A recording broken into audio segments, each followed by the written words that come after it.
Hello everybody, GM Kraai here, and I'm back with part 2 of my Endgame Repertoire for Black. Now, as I said in part 1, they won't always go for the ending, and that is not necessarily a bad thing. In my experience, only about 40% of white players will go into the ending, and that is something we are simply not in control of. In general, in chess, white gets to dictate the flavor of the game. And what we're going to look at today are systems where white does not get c4 in, and we're going to look at those systems in the final one, part 3. One thing I want to stress is this is one of the simplest videos I've ever made. The amount of knowledge you need to play what I'm going to show you is remarkably small. There are very few forced lines. I'm going to count one forced line that you might want to be aware of. And really, it's going to be about ideas.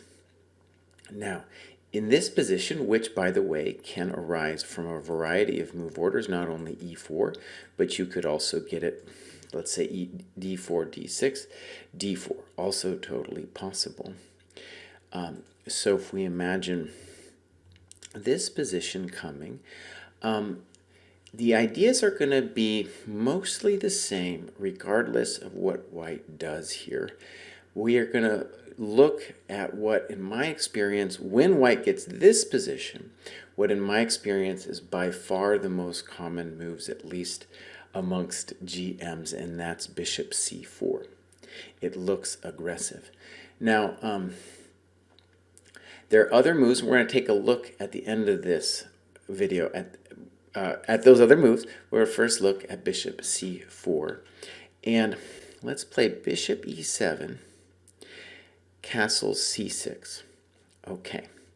Now, what I want you to see is the reason why this isn't going to be that theoretical of an opening, one where you have to memorize a lot of lines, is A, it's a closed position. And in closed positions, generally you're going to have less forcing and concrete variations.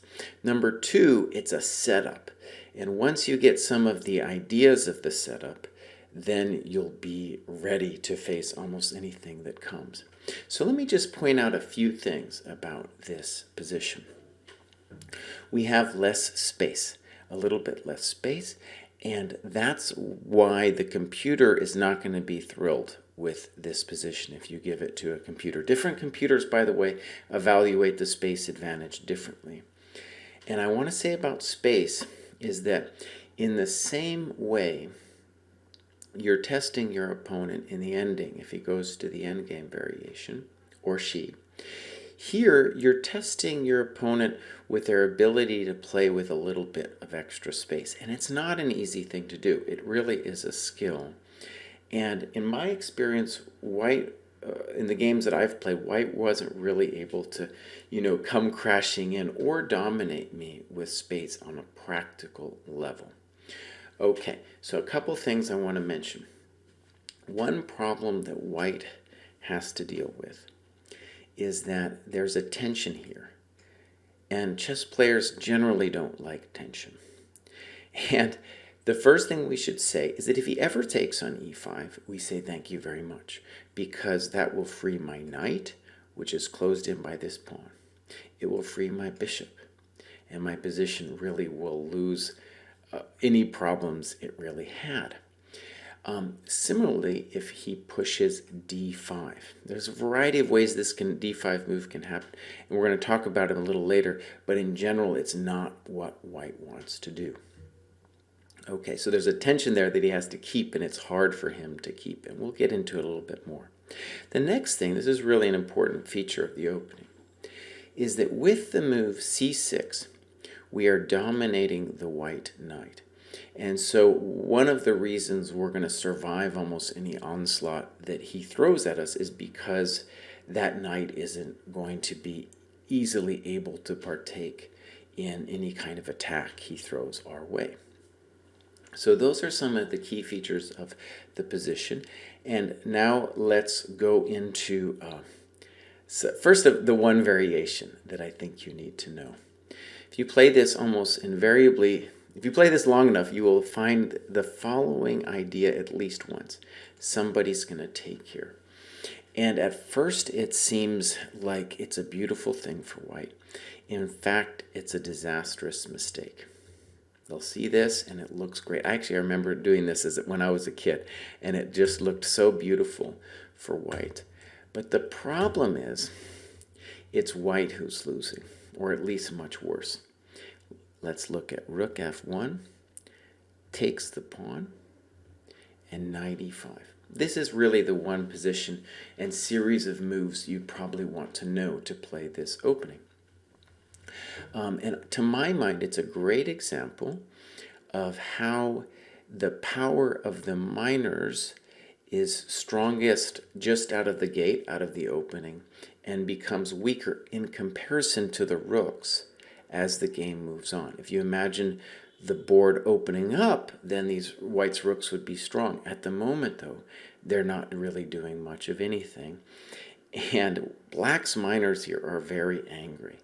In addition to this problem, there's nowhere for the white rook on f1 to go after we play bishop h3. And it really needs to be mentioned that if f3 happens, then this bishop is going to start itching to go to h4. So really all of the black minors in play, and we only gave up the exchange, and let's say the other obvious thing, this knight owes us time to get back into the game. So I think the computer's best line for white was like f3, and then we just play bishop h3, and we are winning this exchange. We're winning the business here. So that's the one thing you need to know. I think even in that position, if I recall, the computer had all kinds of things, but bishop h3 is the easy one for a human to remember and play. Okay, so let's go back to this position, castles. Now, I like the move c6. You could probably castle as well, just to really ask white a question. Is he or she going to play a4? In general, the GMs I've played against online are all playing a4, and I think that's the right move. And you should tell yourself as black, if I get in b5, then really all of my problems are pretty much done. The point of b5 is that you are really continuing to harass the knight, both because you threaten to move it off the e4 pawn, but also just take away more squares. And of course, you're looking to play bishop b7, which is a nice place for the bishop. So a4, castles, and now in general, most people are playing rook e1 and h3.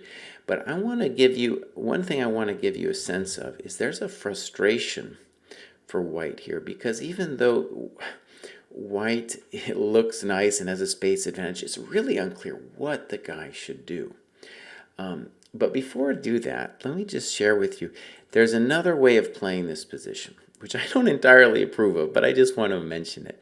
And that was popularized by Simon Williams, and I think that's really how this thing started to get called the Lion. I don't like that name that much because it's associated with the following plan. Queen c7, and then if the guy goes h3, then you start smacking him about with h6, g5, knight f8, g6. Oh my lordy. I'll leave that for other people to do, but I am not going to recommend that. It's also not only do I think it's kind of wrong, but I think it is too dangerous. So, castles. And by the way, I like to keep things simple. We're going to see I have a very simple plan for black here. Rook e1, they could do other things, but the plan I'm going to suggest is basically the same. b6, let's say h3, a6. And the point that I want to just share with you, I want to show it first and then talk about what black's doing, is because the bishop's on c4, let's not rush to play rook e8. We can play rook e8 in other positions, but let's just leave it on f8 for a little bit. Also, it's not entirely clear that the queen wants to go to c7, so let's just leave it on d8 for a little bit. And what we're going to do is we're obviously setting up this b5 business. And it's really now that if white wanted to play d5, this would make more sense. And many players have done this, in fact, against me. And the point is to say, well, look, Jesse, you've played this move b6, and therefore, since this pawn is tender, my knight can dream of coming to d5. Okay, and the thing we should say is takes. We could have played bishop b7 too. Takes. It looks kind of nice, but actually then you look closer and you're like, well, wait a second. This is a Sicilian Najdorf structure with basically no problems for black. Next move, we'll play knight f6. We'll start putting things on the c file, just as in the Sicilian. No problem. My bishop will go to b7 after we make the guy go away. So very pleasant and easy position for black. And this is one of the structures that you can get. Again, the details can be a little bit different, but the basic ideas will be the same.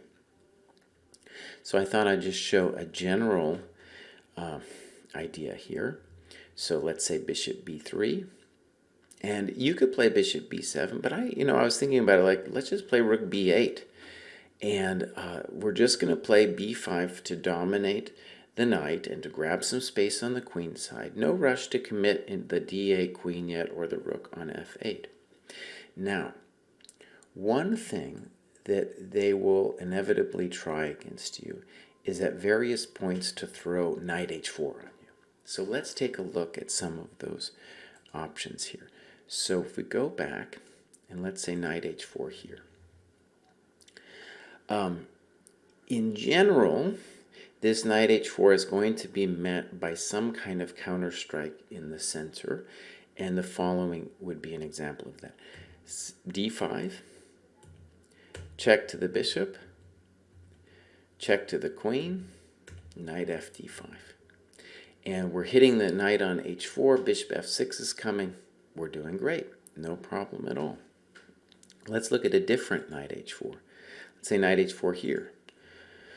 Well, then we could play knight e4, bishop h4, bishop f2, check. We're doing great again. So you can see these different kinds of knight h4s come up in a variety of circumstances. Also here, knight h4, knight e4. We're doing great. Same tactic as before. So knight h4, one move you could always think about, of course, is g6, but in general, it's going to be hard for the knight to leave the f3 square and to come do these operations. Now, to that end, let me share with you the line that I said to myself, well, this is what I would do if I was white. Okay. And so what I said was, let's put the bishop on d3, I said. And so it would go something maybe like this. c6, bishop e7, rook e1, castles, knight e2. And let me just share with you my intuition about this maneuver is that I don't want the knight to be dominated on c3. And I thought it was really cool to do something like this. Rook e8, knight g3. Let's just say g6 to keep me out of f5. And c3. And there's a variety of things white could do in this position. But the intention here for white would be, to tickle the king side a little bit and just say, I have a lot more space. And the computer, I turned it on here, and the computer likes this position for white. Well, there's an important thing to understand, a tactic, really, that you should always think about the second the guy moves the knight anywhere, and that is to play d5. And you're doing great. For example, let's just say, first say the obvious tactic, takes e4, and if knight g3, you can liquidate everything. And if bishop takes, you even have f5. Maybe you're better even. So that's one of the issues with, you can see there's issues when he plays the knight away, knight h4, and when he plays the knight away from knight c3. Let's say another obvious thing. When we go back to this position, let's look at the position with c6 here. We have really 3 pawns taking part in the central fight, and white has 2, because this pawn isn't really doing it yet on c2. So there will be a natural desire on white's part to get that pawn moving. Okay, one more variation I want to cover. I told you it's going to be very simple, and that is there's a violent attempt with g4. And I like this a lot, this Gary the g-pawn move. There's a lot of modern games where this g-pawn is used, and you actually saw that earlier when we were talking about the violence black might try with h6, g5.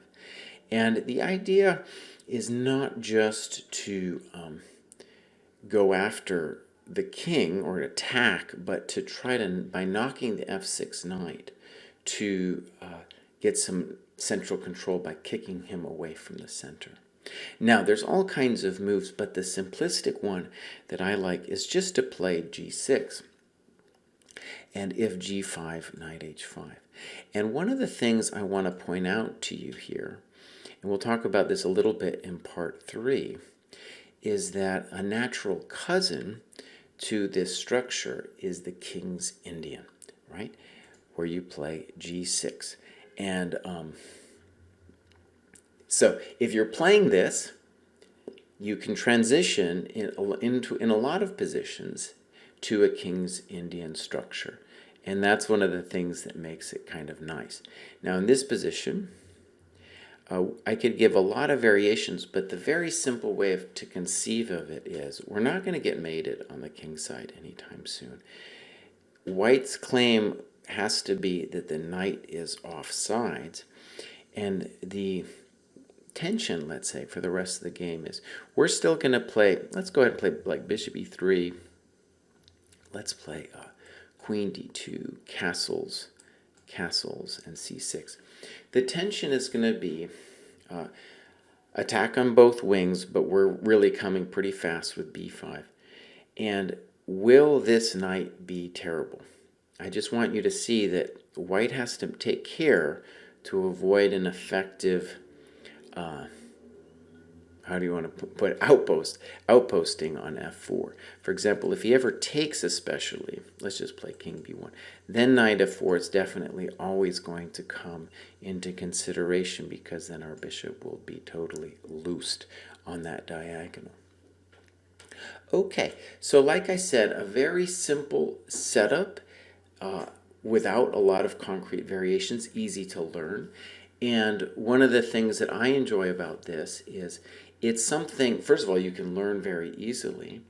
And secondly, you know, if you wanted a blitz opening, or if you wanted just a B opening, something you can pick up without very much. And I'll talk about some of the move order nuances, especially against D4, where we have some C4 positions in part 3.